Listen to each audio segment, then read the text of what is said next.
Bonjour, on va voir dans cette vidéo comment on compare deux nombres décimaux. Alors déjà, qu'est-ce que comparer? Comparer, c'est tout simplement dire entre deux nombres lequel va être le plus grand ou lequel va être le plus petit. Et pour faire ça, ça va consister tout simplement à placer un symbole de comparaison entre nos deux nombres. Alors, premier exemple, j'ai 7 et 11. Qu'est-ce qu'un symbole de comparaison? C'est la petite pointe de flèche avec, il faut se le rappeler, la pointe de la flèche qu'il faut diriger vers le nombre le plus petit.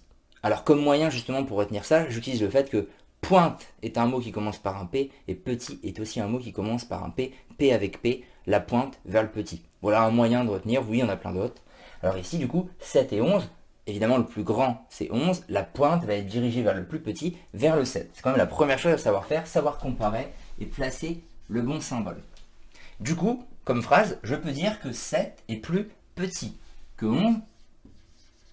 C'est le premier mot qu'on doit être capable de dire quand on compare deux nombres. Et un mot un peu plus sophistiqué, plus mathématique encore, on dira que 7 est inférieur à 11. Voilà. Et donc de l'autre côté, cette fois-ci, le nombre le plus grand va être en premier. Du coup, la pointe, je vais devoir la diriger vers la droite, alors que là, elle était vers la gauche, puisque le nombre le plus petit est à droite. Donc la pointe vers le petit. Et là, je dirais du coup que 19 est plus grand que 15. Ça dépend comment on dispose la chose. Si elle est disposée comme ça, on fera cette phrase-là. Et on dira aussi du coup que 19 est supérieur. Voilà un mot à retenir. Supérieur à 15. Voilà, déjà comparer les nombres, c'est faire ceci. Maintenant, on va terminer en voyant les trois cas qu'on peut être amené à rencontrer quand on compare des nombres. Du plus simple au plus compliqué. Ce ne sera pas si difficile non plus. Alors, première situation, vous voyez ici on a 49,25 et 56,13. On compare ces nombres. Il y a une partie décimale, mais en fait on n'a pas du tout besoin de s'en soucier. Puisque là, pour le coup, directement on peut savoir lequel est le plus grand en regardant uniquement la partie entière. Oui, c'est la première chose en fait qu'il faut regarder. Quand on compare des nombres, on regarde déjà les parties entières. Si c'est suffisant pour les comparer, on s'arrête là. Donc 49,56, je sais bien que c'est lui le plus petit. Là, j'ai 37,4, 35,8. Les parties entières, là aussi, elles sont suffisantes pour comparer les deux nombres. 37, c'est le plus grand. Donc la pointe est dirigée vers le plus petit, 35,8. Voilà, première situation, c'est celle-ci. On compare les parties entières. Deuxième situation, c'est justement quand les parties entières vont être les mêmes. Mon exemple est là, 19,28, 19,83. Il n'y a que les parties décimales qui ici changent. Alors comment on compare? Là, c'est la deuxième situation, c'est-à-dire partie entière égale, on compare les parties décimales, mais ça va, elles ont le même nombre de chiffres. Donc c'est simple à comparer. Vous avez 28 d'un côté, 83 de l'autre, c'est 83 où le nombre va être le plus grand. Facile à comparer.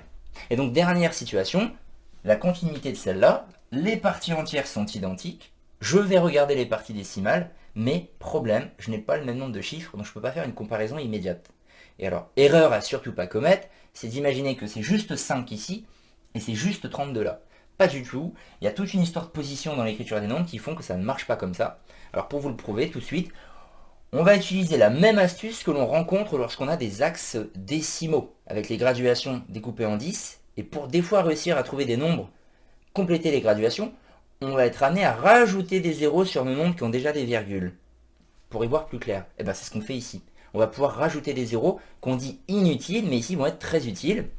J'ai 32 d'un côté, deux chiffres, là j'en ai qu'un seul, je peux rajouter un zéro.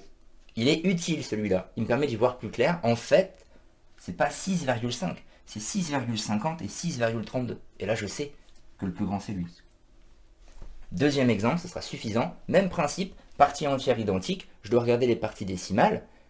Là j'ai 4 chiffres, là j'en ai seulement que 2. Je vais rajouter des zéros pour y voir plus clair. Et donc je peux en mettre 2. Là ici je n'en ai mis qu'un seul, mais des fois on peut en mettre 2, on peut en mettre 3. Pour arriver au même nombre de chiffres. Ça y est, j'ai 14,3056 d'un côté, 14,3400 de l'autre. C'est lui le plus grand. Voilà. Donc on retient, on regarde d'abord les parties entières, puis les parties décimales s'il le faut, et si c'est pas le même nombre de chiffres, on rajoute des zéros pour avoir le même nombre de chiffres.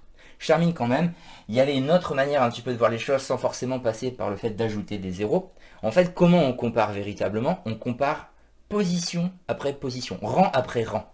Là, finalement, j'ai d'abord regardé ma partie entière et je me suis dit, tiens, c'est des dizaines. J'en ai 4 ici, j'en ai 5 là. C'est suffisant, c'est lui le plus grand. j'ai même pas besoin d'aller voir le 9 et le 6. 4 dizaines, 5 dizaines, c'est lui le plus grand. Là, celui-là, les dizaines étaient les mêmes. Donc du coup, j'ai dû voir les unités. 7 ici, 5 là. Bon, bah c'est là où c'était le plus grand. Ici, oui, les parties entières sont identiques. Donc je suis allé voir du côté de la partie décimale. Mais je n'avais pas besoin d'aller jusqu'à dire 28 et 83. Le fait qu'il y ait un 2 en position des dixièmes, alors que là il y a un 8, bah c'est le 8 où le nombre était le plus grand. C'est facile, j'avais pas forcément besoin d'aller voir plus loin. Et là, bah c'est pareil.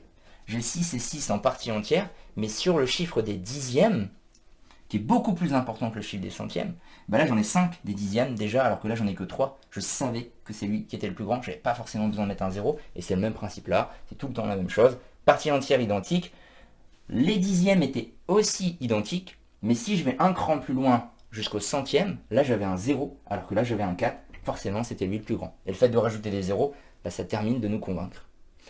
Voilà,